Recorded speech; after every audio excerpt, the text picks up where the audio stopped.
Hey everybody, this is Russell Franchise. A new episode of the Frenzy Presents Fantasy War Room is on its way. But first, if you love podcasts, and I know you do, show some love to this great podcast. They support us, so you should support them. Hey guys, this is Steven with the Culture Bum Podcast and the China Ratchet Podcast. I'm an ESL teacher bumming it up in China, and on the Culture Bum, I interview other travelers about how we got where we are, tips and tricks, and share stories of our many adventures. Over at China Ratchet Podcast, me and Randy, the Loser Laoway YouTube star, discuss relationships between the US and China by dissecting the news with a lot of humor thrown in. Look for us in iTunes and Stitcher at the Culture Bum Podcast or China Ratchet Podcast, and you can always find me at theculturebum.com.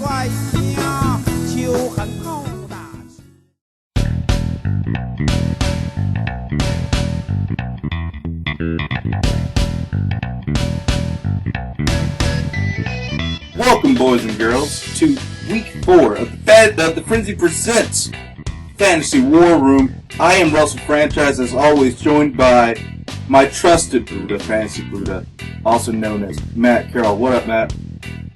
Hey, Franchise, how you doing tonight? I'm doing all right, sir. I'm doing fine. The first full week of fall has graced us, and it's been raining ever since, so nothing to look at outside of fantasy football. And a great week of fantasy football to be had by everybody. We're going to be talking about what happened this week fantasy-wise.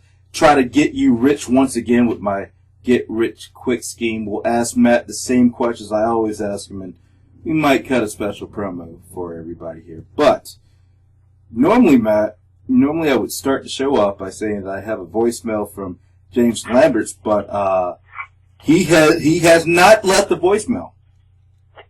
Well, he's probably hiding from that tailcut he took at the hands of my team this week. Oh, man. Last week, he came in with such high hopes saying, did you get the care package that you sent him, that he sent you? And just taking a look at the scoreboard, 161 to 107, I think you actually returned the care package and shoved it up his ass. I'm gonna be completely honest with you. It was hard to watch after a while. And that's with I've had a couple of players in double digits, but Yeah, I'm telling you. It is what it is. The big thing that hurt him is that he started Chris Ivory, and Ivory ended up laying the goose egg. Well, he sat out this game. He was a last minute pull. He battled a quad injury. Had to be taken out minutes before the noon kickoff. The 1 o'clock kickoff between the Jets and the Eagles last week. So that actually kind of ties me up with the first point I wanted to ask you about this week. When you're dealing with, because I don't think anybody knew about the Chris Ivory injury until the last couple of moments. How do you deal with something like a last minute substitution? The first thing that you have to do is you have to be proactive. Mm-hmm. And what I mean by being proactive is you have to draft and you have to work your waiver wire so that you have plenty of depth on your bench. We talk a lot about handcuffs and handcuffs for running backs because running backs are at such a premium that if you don't have a quality running back and a quality wide receiver and a quality quarterback on your team, it could definitely hurt you. So I'll give you an example. In the XFL league, it's a 2 wide receiver, 2 running back, and then a wide receiver tight end flex. So my basic starting lineup going into this week is Derek Carr, Randall Cobb, Amari Cooper, Mark Ingram, TJ Yeldon, Delaney Walker, and Dante Moncrief, which is essentially the same roster that I beat James with. Quality, the quality of this team, I feel like, is that it's not particularly flashy, but what I have at the bench. So I have 2 backup quarterbacks this time, Carson Palmer and Cam Newton. I have quality running backs on the bench. Jonathan Stewart, who's good for anywhere from 6 to 10 points given the week, and I have Todd Gurley, who many expect to be a breakout star. Right. So while he's not necessarily a proven commodity, now that he has emerged, there's depth there. At tight end, I'm taking a flyer that Julius Thomas will be up this week. I also have Scott Chandler, who I think is a quality red zone target for Tom Brady. And then to round it out, I have Mike Wallace and Brian Quick, somebody else who's coming back from injury at wide receiver. So I feel comfortable right now in the team that I have. Okay, I don't know if I'm consistently going to throw up the major points that are needed to win on a week-to-week basis, but I feel like I can get at least 12 to 15 points out of everybody on my team any given week. And so that's the thing, is that you have to be proactive, and you have to be ready on a Sunday morning. You have to know, and you have to do your research, that this player is potentially injured. This person sat out on a Friday. The Friday sit-out is never a good sign, unless it's for just precautionary reasons. But if they're sitting out, they will almost if they're not practicing on Friday, that's not a good sign for Sunday. So be aware of what's going on, have the depth, and then be prepared to pull the trigger. Sometimes you have, 2, maybe 3 minutes to make a decision. It's, 12:57, and you just have to pull the trigger. All right. Let's, talking about pull the trigger, a lot of people with Big Ben are going to have to make a big decision. Big Ben suffering an MCL sprain in a win against the Rams. He's going to be out for 2 to 4 weeks. And just at the point where the Steelers just got Le'Veon Bell back in. So, twofold questions. If you have, for one, if you have Big Ben, who's the better substitute? And number two, if you have someone like Antonio Brown who's been pretty much burning it thanks to Big Ben, what do you do with him? Do you sit him or do you keep starting him? No, you're not. Okay, I'm going to answer your second question first. All right. You're not going to start Antonio Brown because even with Michael Vick in that position, you have to imagine that Antonio Brown is going to still put up quality numbers. He's not going to put up the monster numbers that you're used to, however. So typically what I would do is Antonio Brown in that particular situation, and depending on who they're playing on any given week, really just slides from a wide receiver 1 to a low wide receiver 1 or a wide receiver 2. And that's probably the lowest that I would put him. Mm-hmm. I think Antonio Brown is still good for minimum 8 to 10 points in a standard league. Right. And again, this is the worst case scenario. So 8 to 10 points in a that's essentially a touchdown in 20 yards, or that 80 yards, or something, or some combination of the two. And no touchdown, 80 yards and no touchdown. So, Brown switched to a wide receiver 2. I can't imagine that if anything less than anything 10-team or more, so 10, 12, 14 team, you're definitely going to start Antonio Brown. So you don't even have to worry about that. Whoever's throwing, they're going to get Antonio Brown the ball. Right. Now, as far as players, what I did was, I'm in 7 leagues, and I went through and I polled and I looked at who was available in each league, and I took the top 3 and I ranked them according to how I would rank them just off the cuff, and then I went ahead and gave you their schedules and their rankings, and just to kind of give you an idea. Right. So Derek Carr is owned in 26% of leagues, which is kind of insane to think about. The way that he played last week against the Browns. Exactly. And I'll go ahead and let you know right now when we talk about it. That's going to be a hot topic in my daily fantasy subject. All right. But Derek Carr, for the season so far, has 726 touchdowns. Mm-hmm. Excuse me, not touchdowns. I'm sorry, that was making the best quarterback, I guess. He has 726 yards with 5 touchdowns and 1 interception.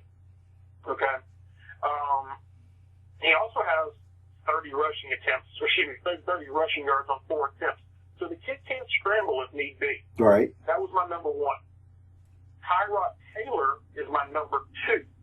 Tyrod Taylor is owned in 40% of leagues, and he has very similar numbers, 7 touchdowns and 3 interceptions. My third most common quarterback who's available is Nick Foles. Nick Foles on that St. Louis team is owned in 16% of leagues and has 644 yards and 2 touchdowns and 1 interception. So the touchdowns aren't great. Right. But all of these players are owned in 35% of leagues or less. So that's going to make them probably pretty available in all your leagues. Right. Now, Tyrod Taylor actually has the best schedule for the next 4 games. He has the New York Giants, the Tennessee Titans, the Cincinnati Bengals, and the Jacksonville Jaguars.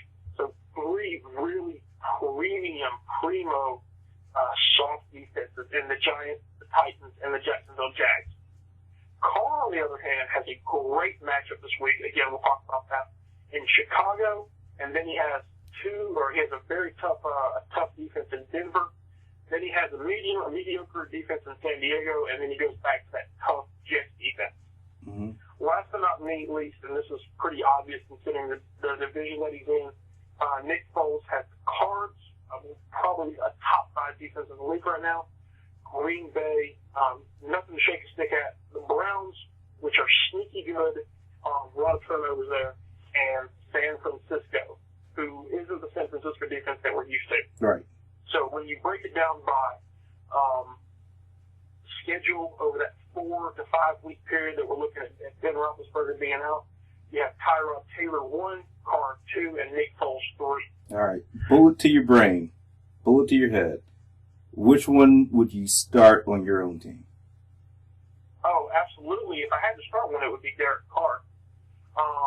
And I'll just go ahead and let you know, spoiler alert, Derek Carr is my starter for this week. Oh, man.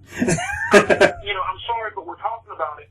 And I'll go ahead and let you know, last week alone, he was 20 for 32 with 314 yards, 2 touchdowns, no interceptions. Right. Okay? And we talked about this. She called me a homer when I was telling you about Amari Cooper.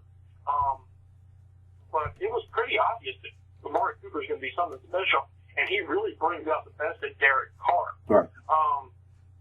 Now, the flip side of that coin is that I could probably go out and get at least a handful of completions against the Bears defense, which is what they're playing. The Bears defense only has 5 sacks and 1 interception on the season. Right. So they're really anemic. And I expect, you saw what Carson Palmer was able to do last week against them. Right. So I expect Derek Carr and Amari Cooper to have a monstrous week this week. And that's the first part of my daily fantasy roster that I'll go ahead and tell you about. Double dip with Derek Carr and Amari Cooper. All right. Now, one last thing. Tyrod Taylor, though, it was funny. I was reading in preparation. I was reading some info on Tyrod Taylor. Yahoo Sports has been tooting this guy's horn for several weeks. Right. And they actually said, look, we're not going to tell you anymore that you need to pick the guy up. If you don't realize that you need to pick up Tyrod Taylor, then you don't know fantasy football. But haven't we been told that before about, like, certain other Buffalo Bills quarterback, like Tu and Manuel? No, I think with EJ Manuel, there was nobody was really talking about him once they saw him in a professional setting. Tyrod Taylor has slowly been gaining traction since he strapped on, the shoulder pads for his first professional game, and honestly, he's 14th overall in the Yahoo rankings. He's got 90 points, and he's only owned in 40% of leagues. Mm-hmm. So, yeah, he's got a 2-to-1 TD to interception ratio, and some people say, well, I'd like to have that a little bit better. I don't understand that, because you have the dual threat. He's already eclipsing 100 yards in rushing with a rushing touchdown on 17 attempts. Mm-hmm. He's on pace to have a Cam Newton type rookie season through 3 games, 714 yards. He's probably not going to break that 4,000 mark in passing like Cam did. But, I mean, he has the potential to be top 10 quarterback status on a week-to-week basis. And Buffalo's defense is so good, and they're not talked about enough. Outside of New England, they keep them, keep them in the game. They keep them with the lead. Buffalo's probably going to end up with a wild card this year. Wow. So if you don't have Tyrod Taylor, he's available, and you're in a 10-team or deeper league, that's a must-have, especially in a 2-quarterback. I can't imagine that he's not owned in a single 2-quarterback league. Well, let's go to the talk about double dipping, because I really do think double dipping, happens in both in daily fantasy as well as normal fantasy. How important is it to have your cake and eat it too in a fantasy football league scenario? I'm a big proponent for the double dip, and that was introduced to me by our friend Shane Canuck from the XFL. The year that he won the championship in 2011, he won it on the back of Roddy White and Matt Ryan. Right. And you may remember that I went up against him in the championship, and I had nothing for him. And that was very difficult, and it really made me rethink the situation. Now, with that being said, if you're going to do it, you have to do it right. You can't just put any Tom, Dick, and Harry right. and expect the double dip to work. There's only probably a handful of quarterbacks that you can conceivably pull the feet off with, because you have to have the quality wide receiver, you have to have the stud wide receiver, and we're seeing it this year in Matt Ryan and Julio Jones. Matt Ryan has a low touchdown to interception rate, he has tons of yards, and he's throwing a lot of touchdowns. Right. The same thing goes with Tom Brady and Rob Gronkowski. I think you're going to see it with a Derek Carr and an Amari Cooper. But outside of that, look at your top wide receivers, and I'll give you an A.J. Green, for example. I don't think you necessarily want to be starting, his name, split my name. The Cincinnati quarterback. Ninja Ginger. Who? The Ninja Ginger, Andy Dalton. Andy Dalton. Oh, you said Ninja Ginger. Yeah, that's what I've been calling the whole season, the Ninja Ginger. Or the Ginger Ninja. To me, that's not a double dip that I'm going to want to start consistently in traditional fantasy. I may start them on against a weak opponent like the Browns. Right.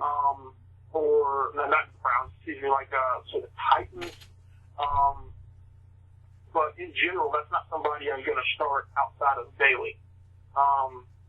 And so what you have to do is you have to play the matchups. You have to look for those quarterbacks that have 250 plus yards, multiple touchdown games, pass first offenses, like a Green Bay or like a New England. Right. For me, whenever you do like a double dip, especially in daily fantasy, you have to actually look at the matchup and see if it's worth going with. For example, Green Bay this week is going up against a lethargic 49ers defense right now. It would behoove you at this moment to, go with Aaron Rodgers and possibly go with Randall Cobb, who's been a solid one for the Packers, and then maybe even, if you have the budget, adding on a James Jones or a Lacey to kind of equal everything out. But I wouldn't necessarily say for something like this, the Panthers are taking on I'm trying to think of a good team. A team that's hard to score against, like Seattle. The Lions are going up Seattle, even though it might be a sexy pick to go with somebody like Stafford and Megatron. You got to keep in mind, Megatron only has 1 touchdown and 20 catches in the first 3 games of the season. You might not be getting. The value that you think you should with something like that. I agree 100%. Yeah, no, I agree. And that's kind of, you have to be able to understand and play, and find that balance there. And you definitely, my big thing is that I don't like to typically play the quarterback and the running back, or the quarterback or the running back and the wide receiver from the same team. That's just a pet peeve of mine. There's only a few certain teams that I would do that in. Right. Green Bay would be one of them. It's just, to me, unless it's, I'll tell you one that I would like in a tradition, in a normal season, would be the Bears. Forte and Jay Cutler. Right, but I would kind of... Forte is such a PPR monster, but at the same time, Cutler's not that great of a quarterback. And so, it has to be against the right defense for me to do that. Right. I don't know. That to me, even when Jay Cutler's at his best, he's a PPR beast, but if you're trying to go by, because you get points per, by the yards and the touchdowns, to me it sounds kind of watered down if you go with somebody like that. Yeah. But we'll get to more about the daily fantasy when we get to it. Let's talk about rookies. We got through the first 3 games of the season. If you can, give me the top 4 rookies that I should probably be keeping my eyes on, especially if I'm in a keeper league and possibly looking for somebody to start a dynasty with. Okay. Well, without a doubt, you know where I'm going with this one, is Amari Cooper. Right. If Amari Cooper is not available in your league, or is available in your league, then something's incredibly wrong there. Currently, he's owned in 97% of leagues. But, it might be worth for you to go out and try to make a trade for Amari Cooper and get him while he's young. Through 3 games, he's got 31 targets. He's hauled in 20 of those for 290 yards and 1 touchdown. That's good for roughly 60 points in fantasy. He's the 53rd overall player. And I'll tell you, we talked about how special he is going forward. You only get a player like this once every 5 or 6 years. And what I mean by that is, you get a breakout wide receiver every year, like an Odell Beckham Jr. But Gurley is, 100%. I'm not Gurley. I'm sorry, Cooper. Spoiler alert for my next player. Come on, you're ruining it. You're giving away the goodies, sir. I'm sorry. It's like Mom says. They're not going to let him out of the milk. Go ahead. But Cooper is, if you have the ability to get him, it's probably going to be worth it, especially in a dynasty league. All right. And I can tell you right now, he's just something else. Who is your second person that you are going to recommend? It will be such a surprise. It would be Gurley. Okay. And the thing about Gurley is, you have to take the injury into consideration. And it's only been 1 week. But that is a run-first team with a run-first coach. And he immediately came in with one week, and he was unimpressive. There's no doubt about it. But he split the workload with Trey Mason and Benny Cunningham. 6 attempts. And he, of course, only got 9 yards. Right. But he played 14 of the 52 snaps. And for somebody who's coming in essentially not mid-season, but, early on in the season, and, hey, hold on one second, I got to pause this. My dog's chewing on something. All right. What are you chewing on? Idiot. That's how you're going to end up dead, if you keep chewing on crap like that. Stupid son of a bitch. I'm just going to... Handsome.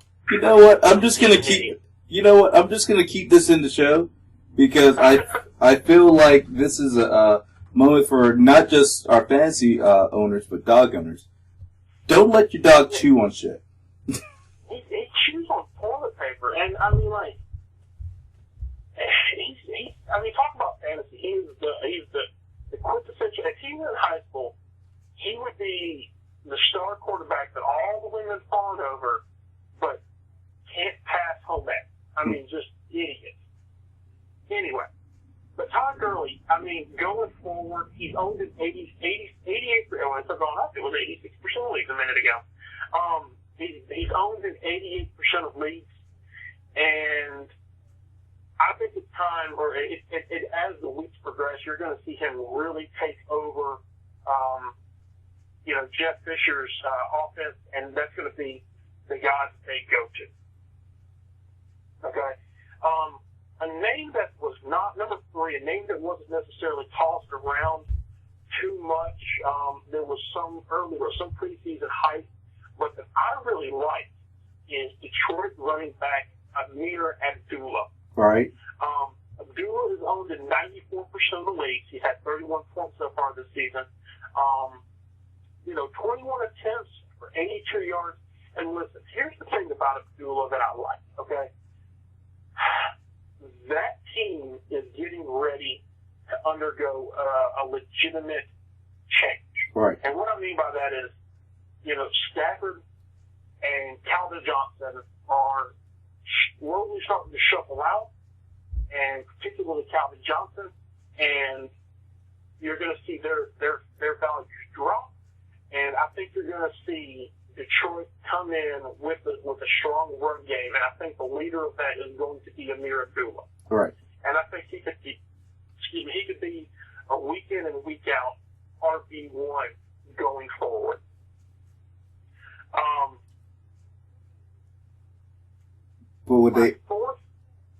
But with that answer, I mean, because the problem has always been with the Lions, that they have a great wide receiving game, but they have no run game. But what you're saying is they're going to build the run game. What's going to happen to their wide receiving game, and is it worth it to take a chance on Rice or Megatron? Right. And that's the thing, is that,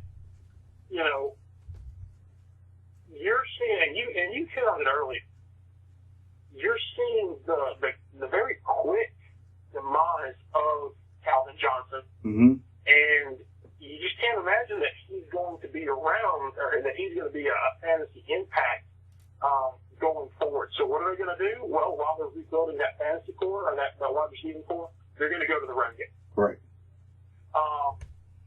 Now, with that being said, I want to kind of go off the board on somebody that is owned in only 1% of leagues. And so I gave you a couple of surefire studs and people that you need to own. Right.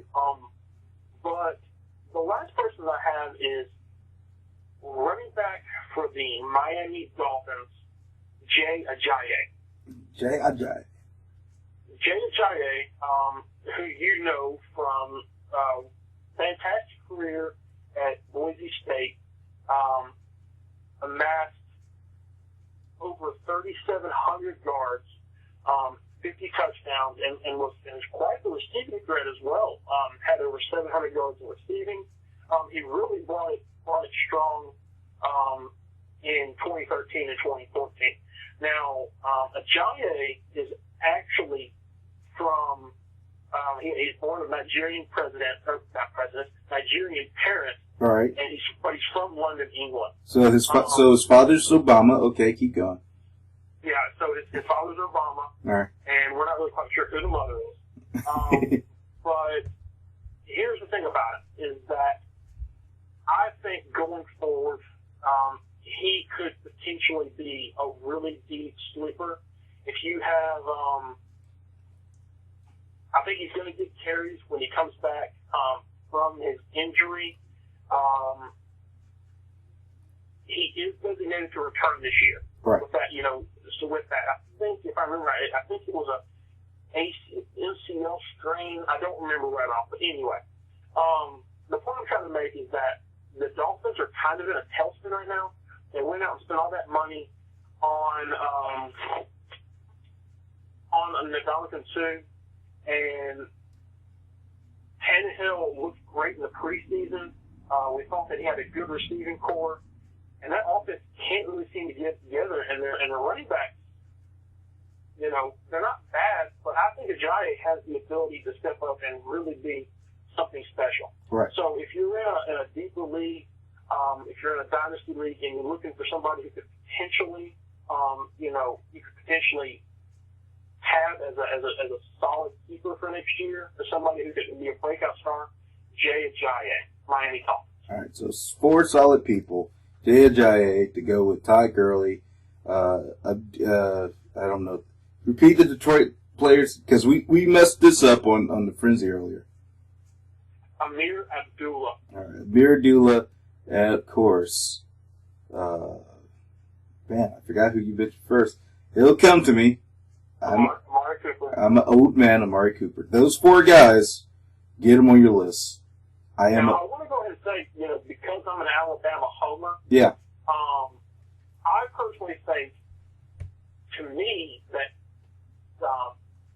DJ Yeldon is somebody that, let's see what he's got to be into the 90s, right? Owned in, just curious.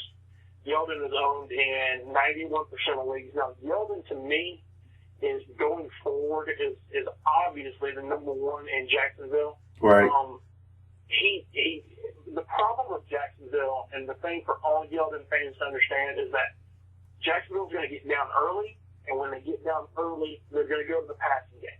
Right. And that's going to cut into a lot of Yeldon's numbers. So if you are if you want Yeldon, there's a really good chance that you could potentially go and pick him up right now, and try to get him while he's relatively cheap for somebody who thought that he would just be a sensation right away. Right. And they're going to, I mean, like, if there's, they're going up against I wouldn't say soft Colts team right now, but they're going up against a Colts team that's been known to give up a lot of points this season, so might, just for one day, might be worth it to just start them up. If you like it, keep them. If not, drop them the next day. I think that the Colts are probably that Colts defense is one of the better teams that he could run on. It just depends on if Russ is able to get the offense going and get a large lead on them. Right. Well, with that being said, sir, you've already answered some of my questions already, but do you have time to answer just a few more? Absolutely.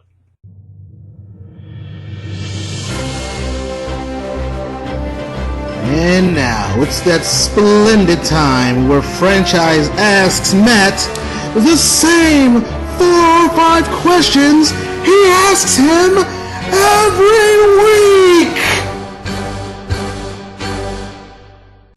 Just because I haven't officially asked you this question, who should I start this week? Derek Carr. All right. We talked a little bit about it earlier. We've already given you the numbers, and we told you, I've pontificated and worshipped him from afar. But I really feel like Derek Carr has a great matchup this week against the Bears. If you have Cooper, he's obviously a definite start as well. So this is a great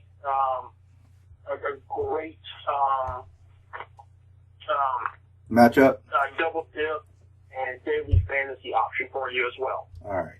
Who do I need to sit down? You need to sit DeMarco Murray. So I agree 100%. Do what? I agree 100%. Yeah.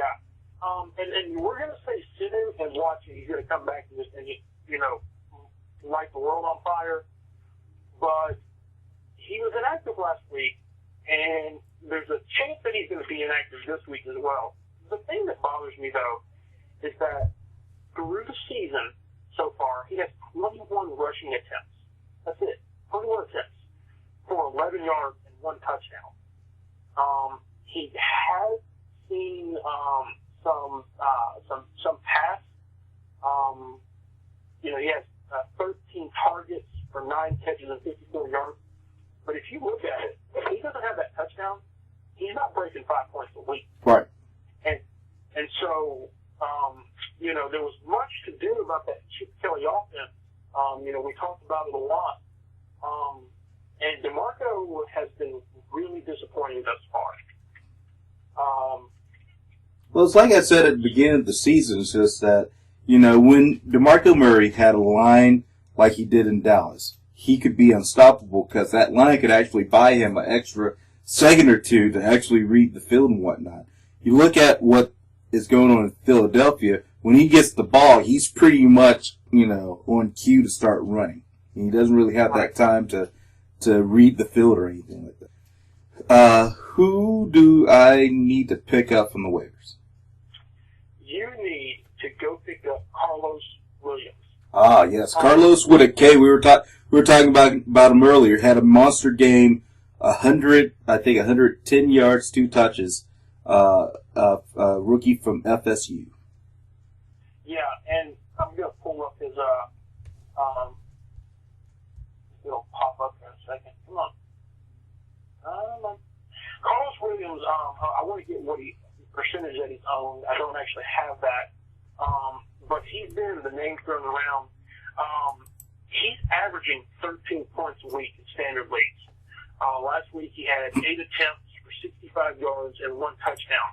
I wish the attempts were a little bit higher, but even on those attempts, he's getting quality yardage. And as long as McCoy's hamstring is acting up, I don't think they're going to rush him back, particularly with the matchup that they have with the Giants coming up this week. Right. So pick up Carlos Williams. Carlos, Karlos. There you go. All right. Who's got to go? And I tell you what, I thought I was praising him as a potential sleeper earlier on, but Eddie Royal in Chicago. If you need to move somebody out, I think you're probably good to go. He was already starting to kind of wane a little bit with Cutler. Was getting 6, 8 targets, but really wasn't hauling it in. Was dropping a lot of those balls as well. This past week only had 3 targets. So if you need to go pick somebody up, absolutely, I think you can go ahead and drop Eddie Royal. All right. And who should be on my trading block? Who should be on my radar? I would strongly consider selling high on Devonta Freeman. Ooh. Freeman had, I think it was a 30-point game, a 33-point game this week. And, 193 yards and 3 touchdowns against the number 1 run defense, ironically enough. The thing about it, though, is that he didn't have Tevin Coleman in the lineup, and he didn't have, and Steven Jackson is honestly not Steven Jackson that we're used to. Right. So I really truly think that Dante Freeman is going to establish himself as their premier running back, but the Falcons aren't ready to give up on Tevin Coleman. There was a lot about this kid early on in the season, and I really feel like that they're going to end up that's going to be a 2-back system once he recovers from his injury. So you're thinking it's going to be a quarterback by committee? Yeah, well, maybe not a full committee, but I think that Coleman's definitely going to come in. Think along the lines of D'Angelo Williams, Jonathan Stewart. All right. There you go. Let's see. Who is Bendy still catching your eye on Dancing with the Stars? I actually have not watched Dancing with the Stars. We watched, this week we watched the premiere of How to Get Away with Murder. Okay. Which left me thoroughly confused and very upset with how fast that show moves. We watched the season finale of, the season finale of America's Got Talent. Right. I was a little bummed out that the kid with the speech impediment didn't win. Right. But I did like the ventriloquist. Spoiler alert. Okay. And let's see, what else did we watch? Did you watch Heroes by chance? You know, we did watch Heroes. I wanted to tape it, and I forgot to. All right. And then I also wanted to watch the season premiere of Gotham. Right. And I texted Amanda, and I said, Amanda, can you please record Gotham? You know it's my favorite show. Right. That's on Fox. And I love it, and I'm very excited about it. But, you know, she got home and fell asleep. Right. So the moral of the story is, don't get married. Ow! Don't pitch me, damn it. Are you saying don't get married? Wives are abusive, and they don't do the things that you ask them to do, even though it means a lot to you. See, this is why gentlemen like myself stay single, so that we can win championships. Even though the off season we just end up really, really lonely, and go to certain websites that feed a need. But that's neither here or there. Nor am I saying that I use such a website as I clean up my history browser. Looks something like this. No, but she's not happy with me for telling that story to the 3,000 people who listen to our show.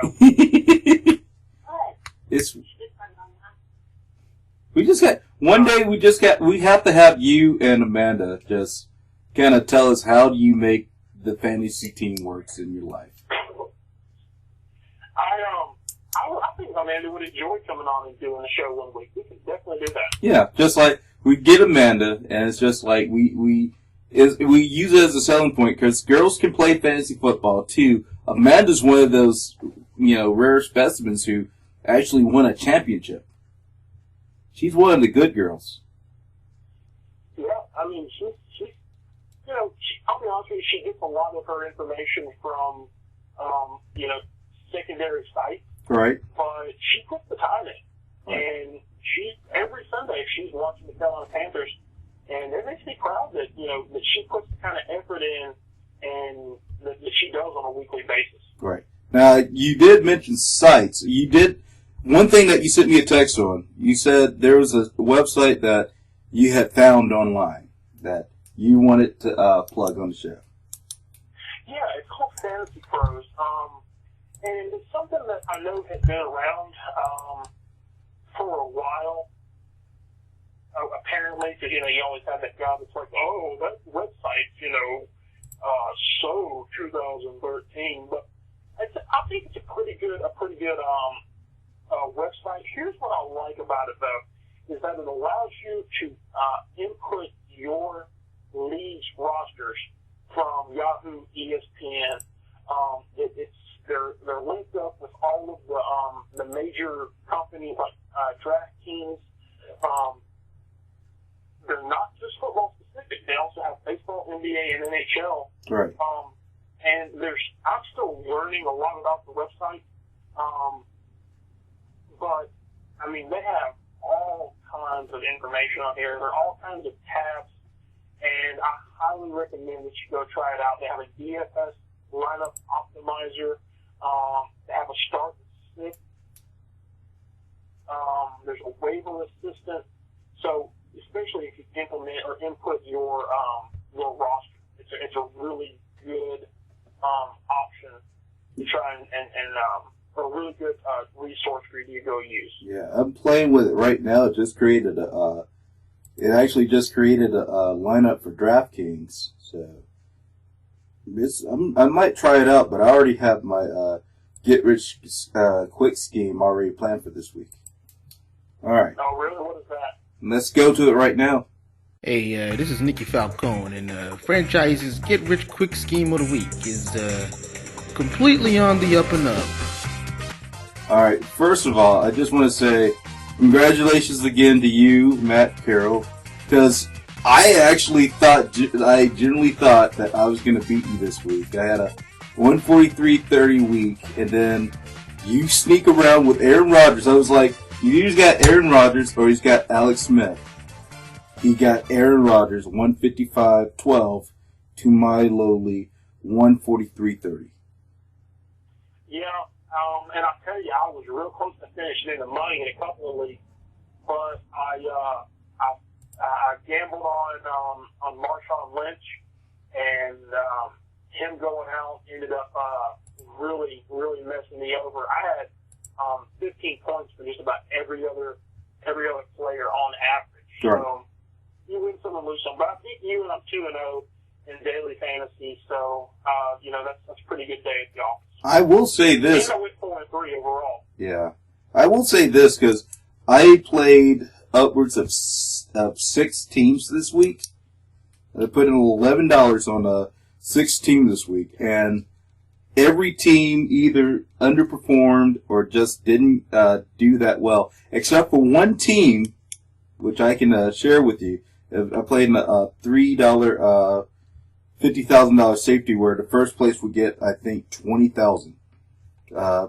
Did pretty good. I started Carlson Palmer, the Seahawks, Gio Bernardi was decent. Jamal Charles came in on the clutch yesterday with James Jones to put me over the top. Even Larry Fitzgerald, 37.4 points. And then I managed to fool around. I got Greg Olson, who was one of the top tight ends, 36.4 points, finishing with 227.04. That's good enough for a 405th spot, which got me $10. Right. So pretty much, Spend the money. yeah. So pretty much for the $11 that I spent, I got back most of my. I only lost $1.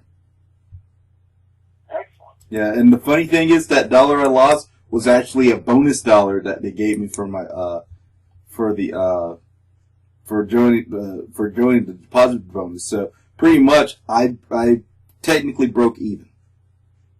Excellent. Yes. That's always good. Yes. I wish I had broke even, but now I'm down to the nitty gritty. I think I got like $3 in my account. So.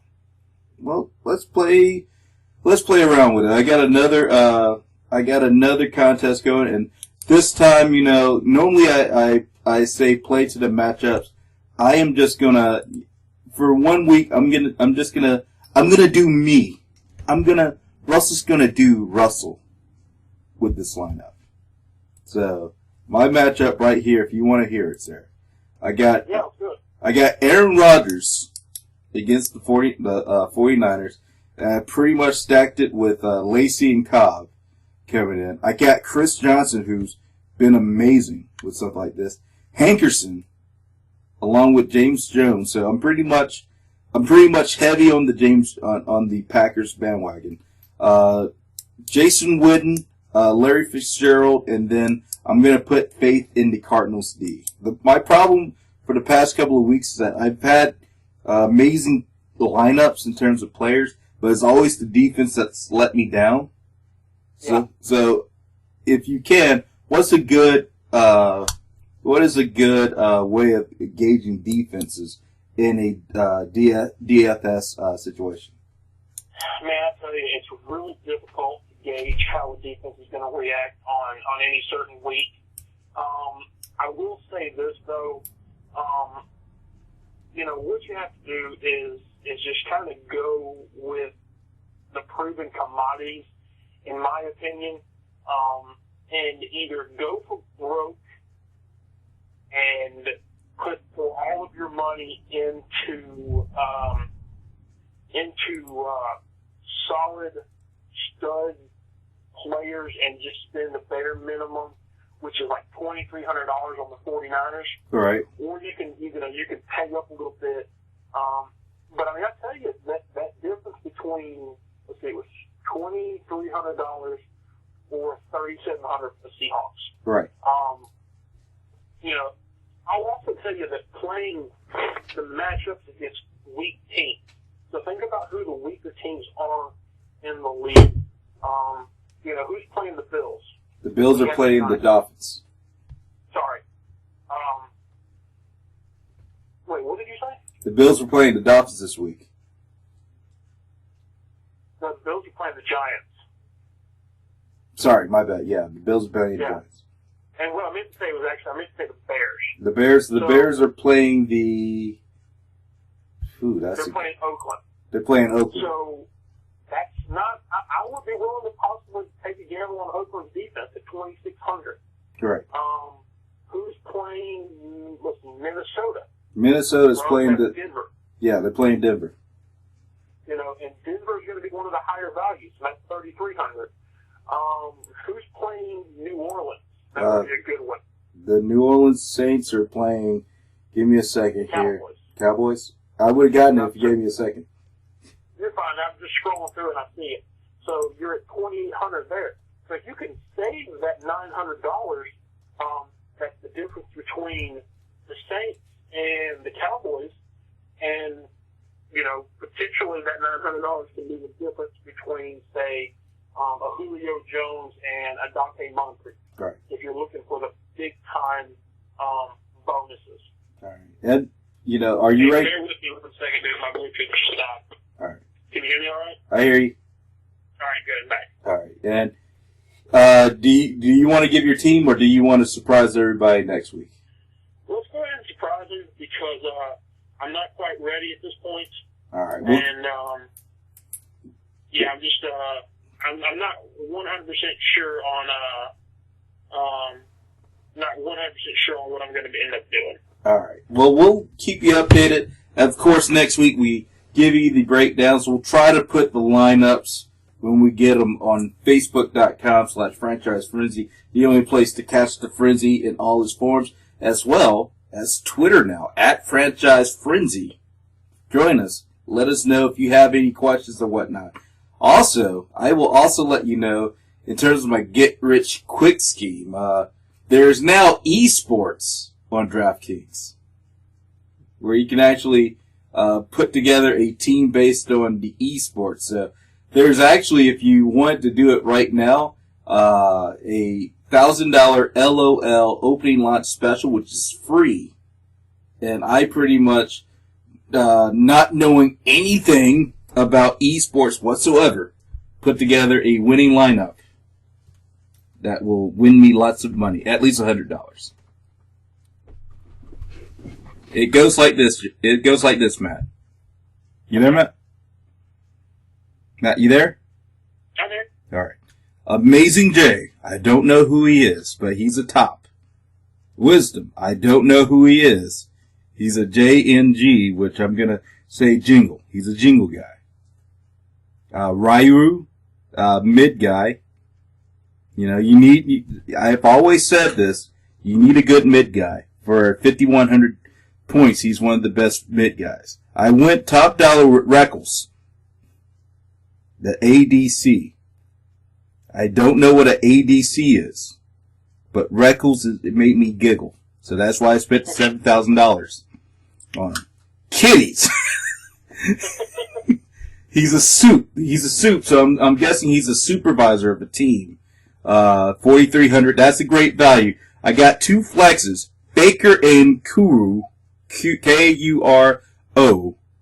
Great flexes. And then for team, I picked SK Telecom T1, which everybody knows is the most talked about team in all of esports. So I'll let you guys know how I come off next week. But I mean, we are embracing all forms of get-rich-quick schemes. So, and let this be a lesson to you. If you don't know what the hell you're doing, just fake it, and maybe one day you'll be rich. There you go. So, that's the way you should approach everything. Yeah, that's how this podcast is gonna go. One of these days. Hopefully, a rich millionaire listens to us and say, "Hey, we want to make you full time, give you a radio show on Sirius." That's the dream. And then I can finally pay Matt the $25 I pretty much owe him every week. But yeah, that's a lost cause for me, to be honest with you. you know what else is not a lost cause, sir? We're at the end of the show, which means we're going to cut promos. Now, I want you to keep in mind, Matt, next week, I'm going to give you some time, because next week in the XFFL, we're going up against each other. Oh, really? Yeah, we're going up against each other. So you're gonna have to bring the pain, sir. So you don't have to do anything special tonight. You don't have to pull out any stops, any impersonations that you don't want to do. You don't have to do it. But next week, it's you and me, buddy. I want the best. You giving me A+ promos lately. I need you to step up to A double plus. Okay? A double plus. A double Okay, plus. I'll do my best. I'm gonna be honest with you. I'm not really prepared this week. I put so much into the show that I don't know if I've got my A game. And I'm gonna be honest with you. You think maybe that we can what we talked about earlier today, that we can postpone that till next Yeah, week? that's what I was slightly saying. You don't have to do anything special today. Okay, great. So Yeah. basically, I can just mail it in. Is what you're saying? Yeah. Okay. Yeah, just like you always do. Those A plus promos that you got. I don't even know what to say to that. All right. Well, let me know what you have to say about this. You go up this week against one of the best listeners that we have on the show, Trey Maggio with the Steel Curtain. He is 1-2, and he's looking to get to 500. What do you have to say? You trying to get to 500 too? One of you two teams has to get to 500. You know, all over the country, people have been asking me, why, Ron? Why did you do that to Trey Mysterio, Trey Maggio? And what you did to him last week, plain and simple. I gave him all he wanted. He wanted a fight. I gave him a fight. I gave him the fight of his life. And do you think that makes me happy? You don't make that make me happy? Happy? I didn't want to do it, Trey. Why did you make me do it? For Trey, it's your fault. Es tuya culpa, Trey. I never wanted to lay a hand on you and beat you in such a degrading fantasy. But you made me do it, S.A. And you know what, Trey? Blessings come in disguises, S.A. You see, I realized something last week, Holmes. My eyes were open, and I realized what you were doing. And not only you, all of these people, I realized that each and every one of them were living vicariously through me. That's the fifth of champion. Yeah. You were stealing my passion, my love, Yeah. my energy. You were stealing my Latino heat. And as of last week, not anymore. I got it back. I got it all back. And I like it. I like what I'm feeling, Trey. So I got a little piece of advice for you, Holmes. See, nothing and no one is ever going to take away my Latino heat again. So I want you to listen real close and say, come in. Come in, Trey. Come a little closer. Look at me when I'm talking. Quiero que piensa. I want you to think of your family. I don't know your mom and dad's name, but think of them. Your son and your daughter. You know, I don't think you have kids. Don't make me hurt them, Trey. Don't make me hurt them. Their daddy has it. Don't make me take away their papa. I promise you this, S.A. You promise to make a return and to try to beat me this week, S.A.? I don't advise it. I advise against it. Your return, remember that right now. I have your blood on my hands. I won't just have your win. I'll have your life.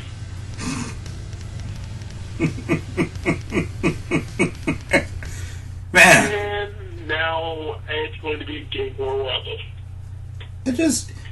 I gotta be honest with you, Matt. This is real talk. I think you gotta stick to the dead wrestling celebrities now. Yeah, I think so. Well, I mean, but Stone Cold's not dead. Yeah, well, I mean, your Stone Cold's not really that good either, so.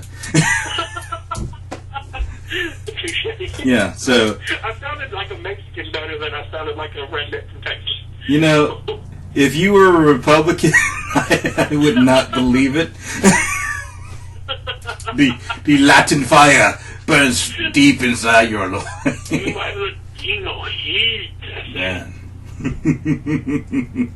Next week, Stu Hart. Alright, that was pretty good. So. I got, who do I have? Oh, I got Brandon McGinnis. Brandon McGinnis! Rivalry. You said in the beginning that I would never be a champion of any kind. But look at me. Look at me. I have the championship of 2. 1. And the demons keep telling me that it's not enough to be 2-1. That I must destroy you. My mom, baby Franchise's mom, told me to be the best, to grow up and to beat the best. And that's what I'm gonna do. You think that Russell Wilson will be enough to stop me? You think AJ Green, despite his good games, will be able to stop me? But he's not. He's not gonna be it. He's not gonna do it. Because Julio Jones, Matt Ryan, they tell me that I must beat you. I will take you to the boiler room. I will rip off my hair if I have to. I will do everything I need to do to tear you apart. Because at the end of the day, I need to make sure it's a great day for talking practice. And you will be my victim. That's the best mankind. I was trying to do mankind. The mankind we have. Yeah, that's my Mick Foley. It was kind of weak. I apologize, America. What could I have done to make that better? You're Mick Foley? Yeah. Not done it. Okay. Well, thanks for being useful, sir. Was that on tape? Thanks. You can find Matt Carroll on @FranchiseBuddha on Instagram and on Twitter. If you have any late minute questions that you need to reach him at Facebook.com/FranchiseFrenzy for anything franchise, as well as the new Twitter feed @FranchiseFrenzy. Say goodnight, Matt Carroll. Good night, Matt Carroll. All right, and for me, Russell Franchise, enjoy week 4, and remember, good night, good luck. What you want? What you want?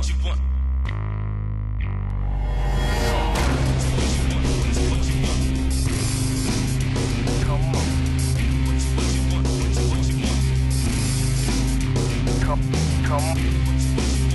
What you want? Come on. Come on.